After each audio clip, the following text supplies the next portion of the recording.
job if my boss knew she'd fire me. That's fine, the New York Times would beg to hire me. Till then I'd log alone. Blah, blah, blah, blah.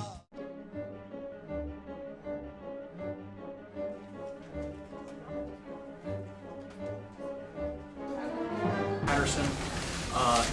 New York and California are in a race to see which is going to be the first state to enact a major tax increase this year.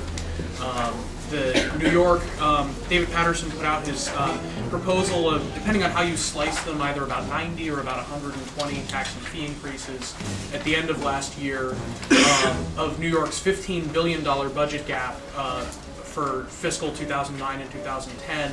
It would raise about $4 billion in new revenue, with $11 billion to come from cuts from the projected budget. So the next budget is actually, as proposed by the governor, about the same size as the previous year's budget overall. As we look at the plan, it looks actually relatively good as a $4 billion tax increase proposal goes. The main strength of it being that it does not include any change to any increase in the state's income tax, although, as I'll discuss, that's something that's on the table right now. The one thing there does seem to be political consensus about in New York between the Democratic-controlled legislature and the governor is that there will be a significant tax increase of some sort. You have in front of you, and for those of you not here, it's at taxfoundation.org on the front page. State budget shortfalls present a tax reform opportunity. Involves a comprehensive look at all 50 states, which the vast majority of which are facing a budget crisis this year. And it's something that really cannot be ignored, and it's certainly not something that individuals on the left side of the spectrum are ignoring. NCSL, which is a collection of state legislators, has estimated that about 40 states face shortfalls in the current fiscal year, which runs until mid-2009, and then another 34 states face shortfalls in the following fiscal year, which runs through the middle of 2011. The middle of 2010. And out of the 50 states, only 5 states have balanced both of those budgets, which means that we have 45 states facing a budget crisis over the next year and a half. Well, 45 states are facing budget shortfalls of varying degrees. That leaves 5 states in surplus. And altogether, these budget shortfalls are about $132 billion. It's important, however, to recognize that not every state is in a dire situation. California, of course, is the example everyone points to. They represent about $40 billion of that shortfall. But in a lot of other cases, these states are in better situations. Revenues have actually gone up since 2006 for all states, even counting this year's decline. And in a number of cases, some cuts, like hiring freezes, have done a lot to put states in a better situation.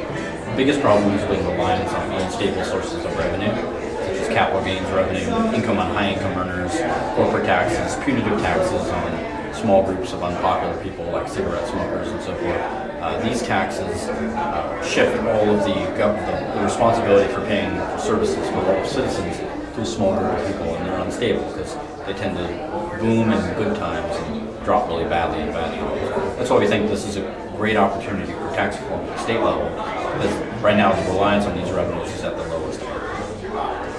I think it's a good opportunity for a lot of people to get together and sort of trade the latest information. I think there's a lot of good questions asked of some people who may not otherwise get them.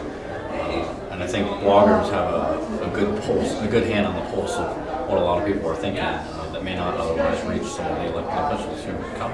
Well, a lot of states, it's certainly a big issue this year, state budget situations. I don't think it's going to become less of an issue as states deal with this.